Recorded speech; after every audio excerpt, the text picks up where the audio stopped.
Hola, ¿qué tal? Sean bienvenidos a un podcast más de Day to Day, Negocios, Economía y el Mundo. El día de hoy nos encontramos con unos invitados muy especiales para el equipo de Day to Day.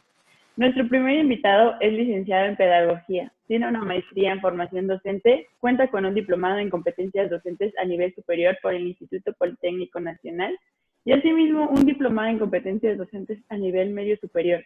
Les presento al licenciado Adrián Mejía Hernández. ¿Cómo se encuentra el día de hoy, licenciado? Muy bien, muy complacido por la invitación para estar en este podcast de Pedagogía del Caos. Muchas gracias por la invitación. Gracias a usted, licenciado, por aceptar estar con nosotros el día de hoy.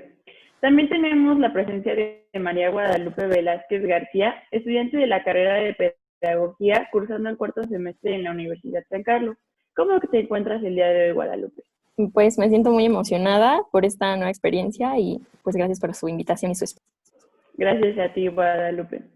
Al igual que contamos con la presencia de Andrés Serrano Morales, estudiante de la carrera de Pedagogía, cursando el tercer cuatrimestre en la Universidad Univer Millennium.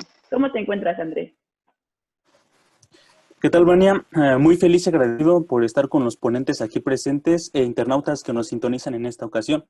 La verdad es toda una dicha colaborar con ustedes en la realización de este podcast. Muchas gracias. Gracias a ustedes por aceptar la invitación y estar con nosotros el día de hoy.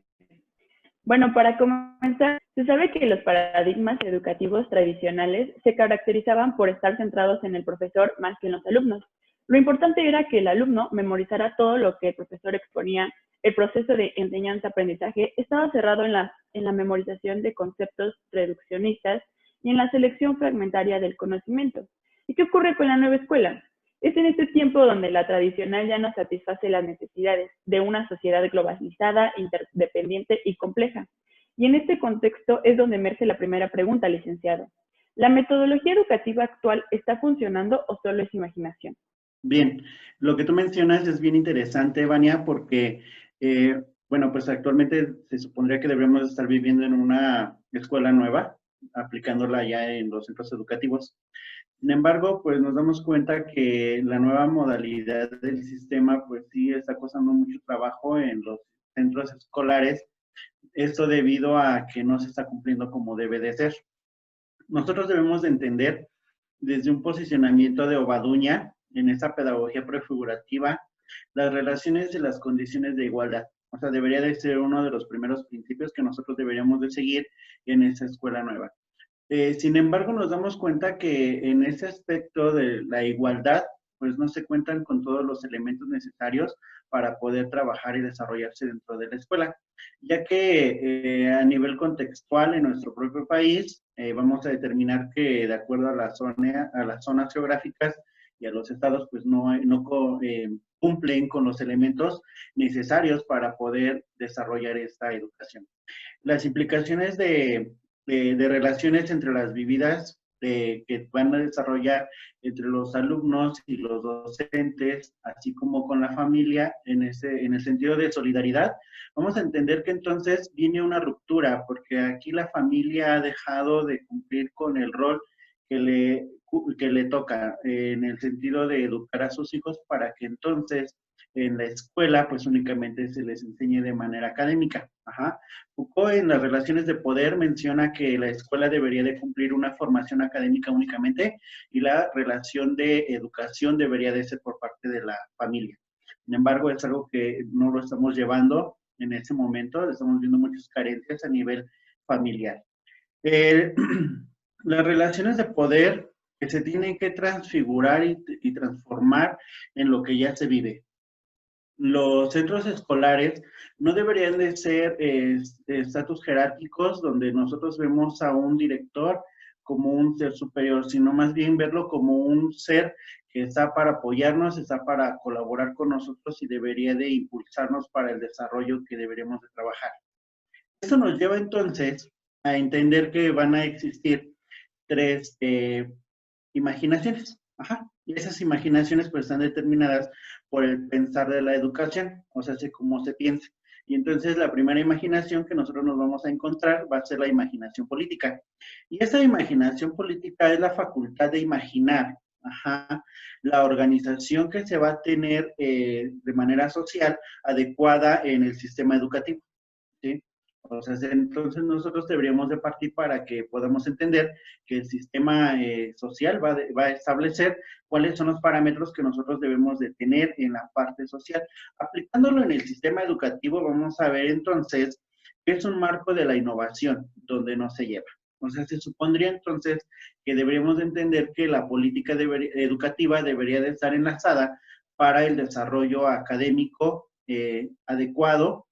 Sin embargo, nosotros nos damos cuenta que en ese momento que estamos viviendo no hay una política que esté establecida y que traiga como elementos, aspectos que realmente validen el desarrollo de una educación de calidad. Ajá. La otra imaginación que tenemos es la didáctica. Nosotros sabemos que la parte didáctica va a cumplir un elemento fundamental dentro de todo el proceso de enseñanza y de aprendizaje, ya que la didáctica lo que hace es, pues, determinar cuáles son los parámetros de la enseñanza y los parámetros del aprendizaje. Sin embargo, desde el posicionamiento de la invención que se debería de generar en la escuela, pues no lo vemos aplicado de una manera real. Ni nosotros podemos decir como docentes que lo estamos haciendo y que estamos aplicando las técnicas y las estrategias metodológicas para la enseñanza efectiva dentro del aula. Sin embargo, lo único que hacemos son representaciones, ¿sí? Un ejemplo muy claro podría ser cuando decimos yo voy a hacer una mesa redonda y el único que está hablando es el docente.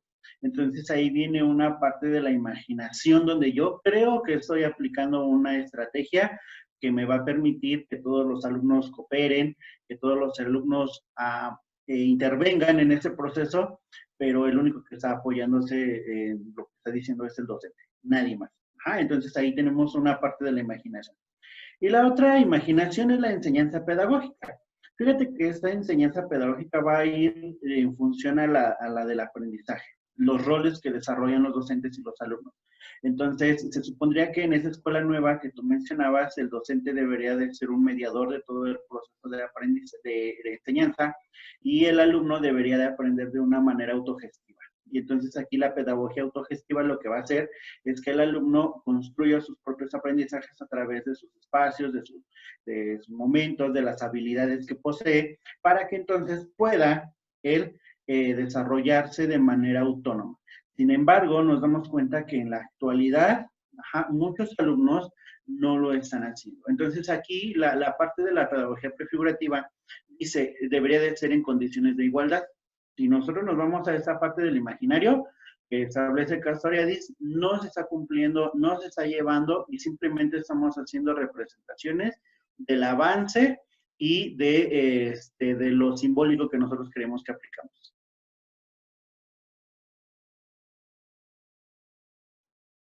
Claro que sí, licenciando. Retomado lo que ha mencionado, me gustaría hacer una pregunta dirigida hacia Guadalupe, la cual es, ¿cuál considera que es el punto de quiebre para que una persona sea inducida al caos? Ok, para que una persona sea inducida al caos, principalmente es porque tiene una idea errónea acerca de lo que es, y no solo del caos, sino también del orden. Pensamos que el caos es como algo sin sentido, que no tiene un orden, que no tiene una estructura coherente, que es algo negativo, y es principalmente por las experiencias que tenemos, ¿no? Esta parte del caos me parece muy interesante porque nosotros no podíamos imaginar que del caos va a provenir el orden. Y bien lo dice Marie Kondo en su libro La magia del orden. El peor error que puede cometer una persona es que piense que el orden siempre ha sido de esa manera. Y la verdad concuerdo mucho con su postura. ¿Por qué? Porque nosotros al pensar que el orden siempre es de esa manera, es cuando no nos atrevemos a buscar distintas soluciones que hasta incluso pueden resultar mejor. Entonces, para que una persona no entre en esta brecha de un caos negativo, porque existen dos vertientes, el positivo y el negativo. El negativo es cuando no buscamos soluciones y cuando nos quedamos con eso fijo. El caos que va a resultar positivo y que después resulta en un orden es cuando nosotros analizamos, cuando ejecutamos esas acciones que ya experimentamos. Y en esta parte, pues me gustaría resaltar también que el hecho de atrevernos a experimentar, de quitarnos ese miedo a probar cosas nuevas, es lo que nos va a ser útil y nos va a ayudar a no caer en este caos negativo. Y pues también quiero resaltar otra parte, que es que del orden siempre, del caos, perdón, siempre van a provenir cosas mejores y es cosa de que nos atrevamos a experimentar con otras alternativas. Así es, Guadalupe, coincido totalmente contigo. El hecho de que gracias a que exista un caos se pueda establecer un cierto orden. Y pues sí, mucha gente es algo que no se sabe y hay que tenerlo en cuenta. Teniendo como sustento que la educación es la fuerza del futuro porque ella constituye uno de los instrumentos más poderosos para realizar el cambio, el enfoque educativo justifica por su propia naturaleza la necesidad de estudio y difusión, cosa que los paradigmas educativos tradicionales son incapaces de satisfacer a las necesidades cada vez más complejas y diversas de la sociedad de la nueva escuela. Debido al caos originado, Andrés, ¿cuál es la importancia de transformar nuevas metodologías educativas? Efectivamente, retomando puntos anteriores, podemos afirmar que el caos es generativo, que es necesario para que las cosas sucedan. Ahora bien, si aplicamos el caos en la educación, podemos observarla como esa corriente que busca entender de manera no lineal los procesos de aprendizaje, también las tendencias en la educación y, por supuesto, las variables que existen en cada sociedad. Entonces, esto nos lleva a plantearnos la siguiente cuestión. ¿Por qué es importante el uso del caos en la educación? Me gustaría dar 3 breves razones explicando el por qué. En primera, la educación no es lineal. Un curso tras otro, un currículo tras otro, un tema tras otro, no son buenas alternativas para generar un aprendizaje activo, porque un currículo cerrado, regulado y con pocas alternativas, solamente ofrece un tipo de aprendizaje repetitivo, y también pues solamente generar cerebros acartonados. En segunda instancia, desde una perspectiva muy alejada de lo común, te puedo decir que la educación no busca la perfección de la persona, su perfección. ¿Por qué digo esto? ¿Por qué? Porque no se puede formar o es imposible o poco probable formar a un individuo ilustrado en todas las ramas del saber. El conocimiento debe de estar más que nada enfocado a generar estas habilidades para poder afrontar el futuro, también para poder obtener un buen aprendizaje, pero sobre todo para generar estas herramientas que nos permitan cumplir las exigencias que nos presenta nuestro contexto social. Y finalmente, pues no debemos entender al caos de una manera literal.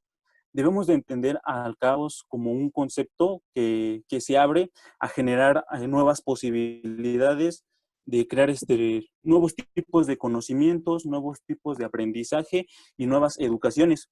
A su vez, también trae nuevas relaciones entre los sujetos de la educación y entre ellos con el saber. Pues concretamente, lo que nosotros buscamos es generar nuevas alternativas que vayan cumpliendo las exigencias que se va presentando día con día en nuestra sociedad. Con esto solamente quedaría llegar a 5 puntos importantes, ¿no? En primera, es que en la pedagogía se puede hacer un uso de un caos en un contexto pedagógico. En segunda, que el caos siempre tiende a generar un equilibrio. En tercera, que pues la educación no es lineal. ¿Por qué? Porque está expuesta a un sinfín de estímulos, que es lo que la hace dinámica más que nada. También que pues la educación es un intercambio de ideas, de conocimientos, de aprendizajes, actitudes, entre otras muchas cosas más. Y finalmente, lo más importante, lo que resaltaría de todo esto, es que el caos es la búsqueda del equilibrio. Sí, como bien lo mencionas, Andrés, básicamente la educación se puede romper las estructuras mentales de una persona y forjar nuevos caminos para aprender. Bueno, por último, este bloque de preguntas, me gustaría cuestionar a nuestros 3 invitados. La siguiente pregunta que es, ¿cómo ha sido la transformación metodológica de la educación y cómo creen que será en el futuro? Iniciando por la señorita Guadalupe. Bueno, sabemos que se han implementado diferentes metodologías y estrategias que se van adaptando, como bien lo mencionaba Andrés anteriormente, a las necesidades sociales y también a las necesidades del alumno. En el gobierno de Vicente Fox es cuando más se han retomado esta parte del uso de las tecnologías de la comunicación, o sea, las TICs, y que entró en vigor para que entremos nosotros como país en competencia con países primermundistas y así satisfacer no solo nuestras necesidades nacionales, sino también satisfacer las necesidades mundiales.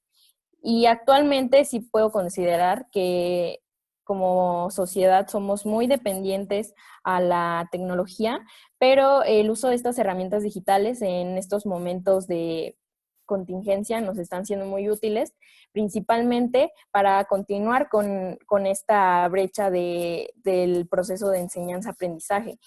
También quisiera aplaudir más que nada la labor que están realizando todas aquellas instituciones educativas y también parte de los docentes que están haciendo posible el uso de estas herramientas para continuar con este proceso, con la educación. Claro que como en todo proceso hay errores, y gracias a este análisis y a esta corrección de errores es como poco a poco vamos a ir mejorando esta parte de la educación en línea. Estaba yo escuchando una videoconferencia y un mensaje que dio el secretario de Educación, Esteban Moctezuma, en donde decía que ya el grupo Únete y Facebook estaban aliados para crear grupos en Facebook que ayudarían a que los docentes fueran como proactivos y que compartieran diferentes herramientas o páginas que ellos les hayan funcionado para que sea más útil esta parte de las herramientas digitales. También se van a estar dando muchas capacitaciones por parte del grupo de Facebook y el grupo Únete, y me parece muy interesante porque esta parte de la actualización en la... Fíjate que lo que menciona Guadalupe es bien interesante porque esas nuevas alianzas que se hacen en función a la parte de la enseñanza por medio de estas plataformas van a venir a cumplir un cometido, ¿no? Y la finalidad es que el uso de las tecnologías sea equiparable para todas las instituciones. Como lo mencionaba en el sexenio de Vicente Fox, se establecen los primeros elementos para que nosotros podamos enseñar ya por medio de plataformas digitales, de pizarrones electrónicos. Sin embargo, no hay que olvidar, por ejemplo, que antes de eso, pues ya existía la telesecundaria, el TEBAO en algunas comunidades rurales, que lo que hacen es utilizar los medios digitales para poder educar. A mí me llama mucho la atención lo que menciona Guadalupe en este sentido de decir, bueno, viene la alianza, pero vamos a determinar algo que nos ha enseñado la pandemia. Por ejemplo, cuando nosotros revisamos cuáles son las contextualizaciones que tenemos para la aplicación de estos medios, volvemos otra vez a lo que decía Obaduña. No tenemos las condiciones de igualdad dentro de la estructura social. Y podemos pensar que sí las hay. Cuando se establece la pandemia y se establecen los lineamientos para poder trabajar y poder llevar a cabo los fines, ya sea de la economía, de la sociedad y de la educación, de la salud, se está pensando desde una clase media hacia arriba, si lo vemos desde una posición de clases, pero nunca se está pensando para una clase baja. ¿Por qué? Porque entonces se nos están olvidando todas las personas que realmente no tienen los recursos económicos, ni laborales, ni de salud, y entonces todos ellos están quedando segregados de estos factores que nosotros tenemos que considerar. Es entonces cuando yo opto por lo que establecía Díaz Barriga. Ángel Díaz Barriga dice, es que nosotros antes de poder implementar estrategias, tenemos que determinar cuáles son las necesidades reales, con qué contamos. Y entonces yo te lo puedo decir como experiencia. Yo decía, vamos a hacer en la escuela, en una preparatoria donde yo trabajo, vamos a hacer una encuesta para ver cuántas personas realmente tienen equipos de cómputo para que puedan trabajar. Y la respuesta fue, no, porque entonces no, todos nos van a decir que no. Entonces estamos partiendo de un supuesto, y nosotros en el aspecto educativo, como en cualquier área, no podemos partir de supuestos. Ahora, si nosotros pensamos que vamos a salir adelante con esas alianzas que se están realizando, pues tenemos que repensar cuántas son las condiciones que tenemos para que realmente se cumplan. Hay que pensar que no todas las familias cumplen con un teléfono celular y mucho menos con red de internet. Y podemos decir, pero ya tenemos facilidades. Sí, hay facilidades y hay muchas oportunidades de obtenerlo. ¿Cuál es el problema? Que muchas veces las personas, las familias, ya no en la comunidad rural, aquí en el urbanismo, las familias apenas tienen para vivir al día. ¿Me explico? Entonces, esto es apoyando en lo que decía Guadalupe. Sí, que prácticamente, dependiendo de nuestra clase social, el sueldo, las diferentes tipos de circunstancias, puede haber una evolución de tecnología o no. Andrés, me gustaría saber tu opinión. Te repito la pregunta. ¿Cómo ha sido la transformación de la metodología de la educación y cómo creen que será en el futuro? Muy bien, Edson, pues de manera gradual esta pandemia se ha convertido en una gran preocupación para varios sectores de la sociedad. Obviamente debemos de tener en cuenta que está el sector de salud, el económico, pero lo triste en todo esto es que solamente se están preocupando por esas dos partes. Si bien es cierto, yo no le quito la relevancia a aquellos dos sectores, pero creo que están olvidando uno muy importante y es el sector educativo. ¿Por qué? Porque como sabemos, la educación se mudó a los medios digitales y televisivos. Entonces, últimamente hemos visto o ha quedado muy claro que hay poco acceso a estos medios digitales. Entonces, se generan muchas consecuencias y yo quiero recalcar cinco de estas grandes consecuencias, retomando la participación del licenciado Adrián. En primera es que pues hay una falta de recursos por parte de los alumnos, ¿no? Porque no cualquiera puede tener un teléfono celular, no cualquiera puede tener una laptop. Es más, hasta vemos que hay sectores en los que ni siquiera hay internet y ni siquiera televisiones. Entonces, esto es un impedimento para que puedan tener una buena educación, vaya. Esto nos lleva al siguiente punto, que es la deserción escolar.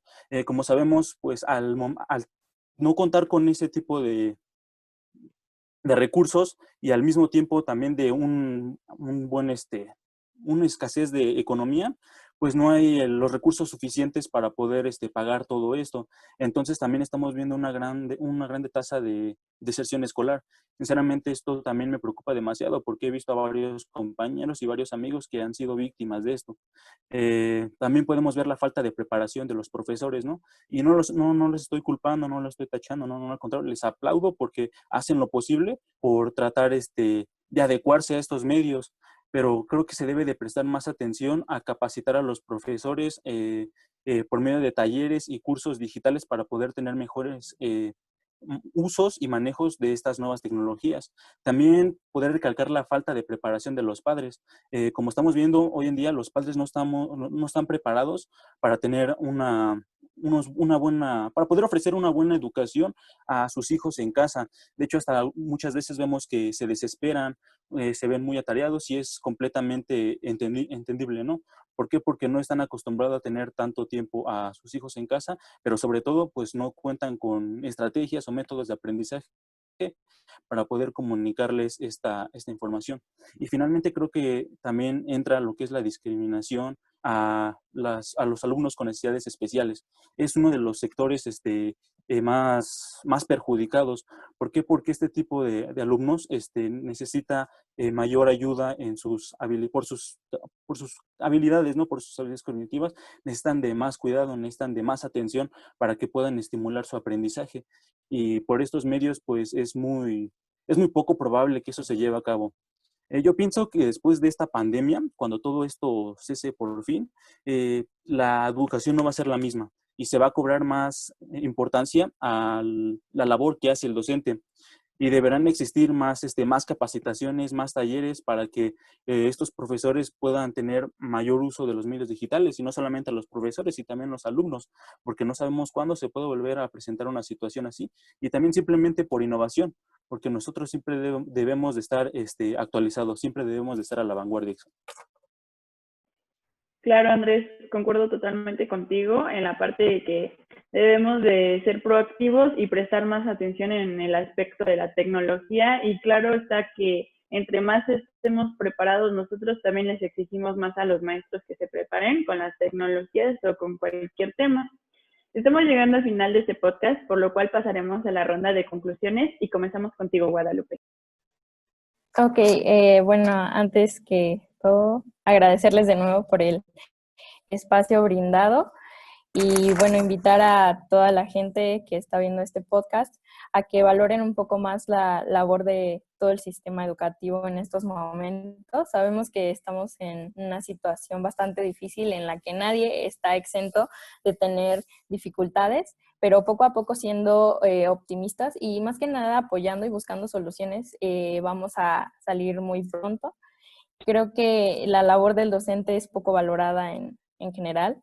Se ve como, incluso como una última opción para ejercer y que no todos se atreven porque es algo muy difícil pararse frente a un grupo, ejercer un cargo muy grande dentro del sistema educativo porque es una responsabilidad social. Invitarlos a valorar mucho la labor docente porque están manteniendo la escuela a flote. Excelente conclusión y vaya que dejaste un mensaje muy reflexivo, Guadalupe. Escuchamos tu conclusión, Andrés.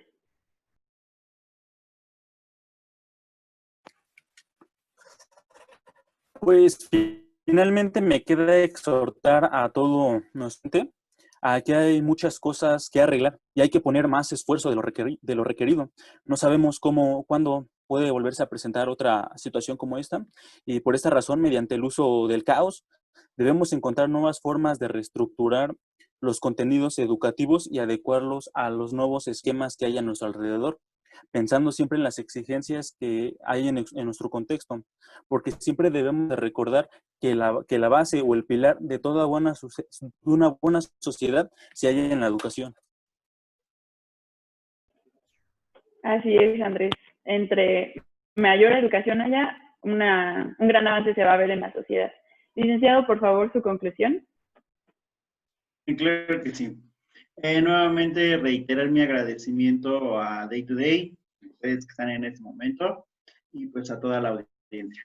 Quisiera finalizar diciendo que lo que tenemos que hacer ahora es repensar. ¿Y qué vamos a repensar? Los nuevos ambientes de aprendizaje, los nuevos escenarios de aprendizaje y una condición bien importante, el docente es no se puede sustituir el docente. Entonces, en ese sentido, nosotros vamos a tener en cuenta que vamos a determinar que la característica de él es propia. No podemos pensar que una computadora, no podemos pensar que la parte de las plataformas van a cumplir con todas las funciones y las necesidades. No. Nosotros necesitamos de la emoción del docente, nosotros necesitamos de la transmisión de los sentimientos, de las actitudes positivas del docente para poder crecer. Entonces, si nosotros pensamos que el trabajo del docente se acaba una vez que termina la pantalla, vamos a hacer todo, no es así. O sea, tenemos que cumplir entonces con un cometido. Tenemos que ir más allá de esa pantalla para que nosotros podamos transmitirle a los alumnos aquellas emociones y aquellas sensaciones que se transmitían en el aula. Y esto nos deja como una reflexión bien importante. ¿Cuáles son los retos entonces para el nuevo sistema educativo y cuáles son los retos para las nuevas pedagogías? Exacto, licenciado. El hecho de que tengamos esta interacción con los profesores hace que la educación sea aún más atractiva para tener estas emociones bien vibrantes. Muchas gracias, licenciado Guadalupe y Andrés, por acompañarnos hoy. De parte del equipo de Day to Day, les agradecemos a todos por quedarse al final del video. Si tienen dudas o sugerencias, por favor, comenten. Gracias, Edson, por acompañarnos el día de hoy. Nos vemos en el próximo podcast.